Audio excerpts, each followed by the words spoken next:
Saturday morning. Most of their classmates are still in bed, but these young students are on their way to school. They're French with Portuguese heritage, and they've enrolled in Portuguese classes, the second most spoken foreign language in France.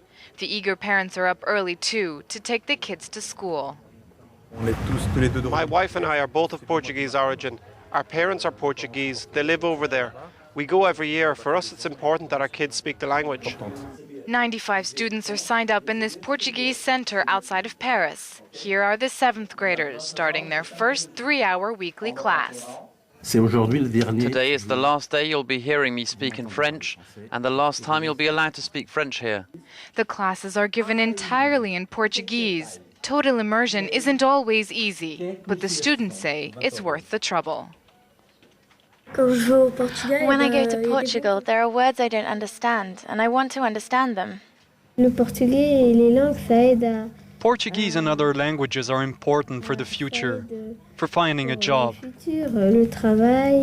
French, Portuguese, going back and forth isn't always easy, and at times, navigating between them can get confusing. Well, when we're in a public place, my parents speak Portuguese, so the people around us can't understand what they're saying.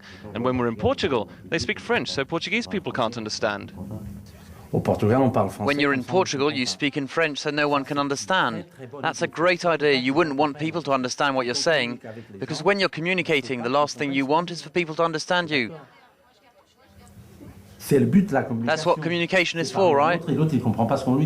The children you see here, they're young and they still have family in Portugal, a grandmother, cousins.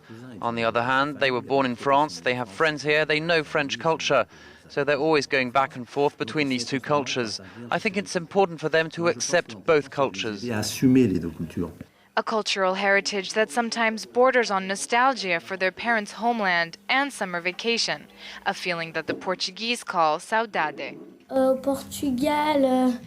In Portugal, it never rains, the weather's nice, there's nice stuff, but here, it's not that great.